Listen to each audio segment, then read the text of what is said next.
Recorded Books and RB Digital present Dante by John Took, narrated by the author.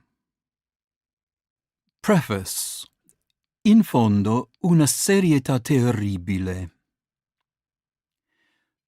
The greatest poetic expression of the existentialist point of view in the Middle Ages is Dante's Divina Commedia. It remains, like the religious depth psychology of the monastics, within the framework of the scholastic ontology. But within these limits, it enters the deepest places of human self-destruction and despair, as well as the highest places of courage and salvation, and gives in poetic symbols an all-embracing existential doctrine of man. Paul Tillich. When it came to great men and great books, T.S. Eliot was inclined in one and the same moment to take away with one hand what he gave with the other. For if, indeed, it is more satisfactory writing about greater as distinct from lesser men, there being more scope for finding something useful to say about them, then at the same time there is much to be said for leaving the great man in peace, he himself being far and away his own best expositor. On the one hand, then, from the twilight phase of his own meditation on the Commedia, Eliot writes, "What I have written is, as I promised, not an introduction to the study, but a brief account of my own introduction to it. In extenuation, it may be observed that to write in this way of men like Dante or Shakespeare is really less presumptuous than to write of smaller men.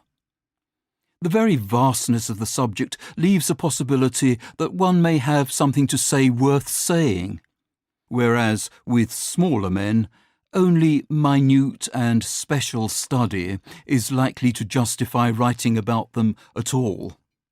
While from just a little earlier in the same essay, we have these lines on starting with Dante himself, together with the books he himself read, as the best way forward.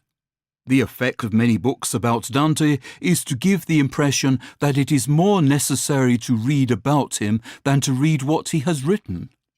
But the next step after reading Dante again and again should be to read some of the books that he read, rather than modern books about his work and life and times, however good. But that, alas, is not all. For already established fast by the time of his book on Dante is a sense on Eliot's part of interpretation, the main business, he suggests, of literary criticism. As a matter, at best, of dubious verifiability, and at worst of mere posturing, herein lying its twofold bane and blessing, its lingering on somewhere between truth and untruth. There is a large part of critical writing which consists in interpreting an author, but it is difficult to confirm the interpretation by external evidence.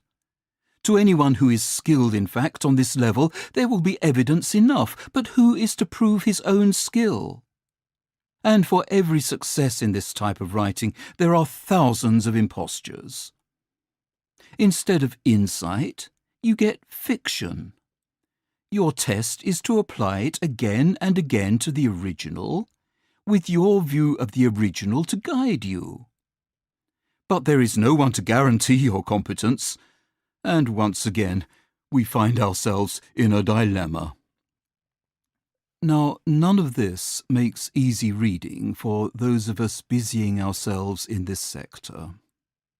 For those of us busying ourselves in this sector are busy precisely about introduction and interpretation, about forestalling the pristine encounter in all the terrifying seriousness thereof. To keep listening to this audiobook, I've left you a link in the description so you can do it, at no cost thanks to Audible's 30-day free trial.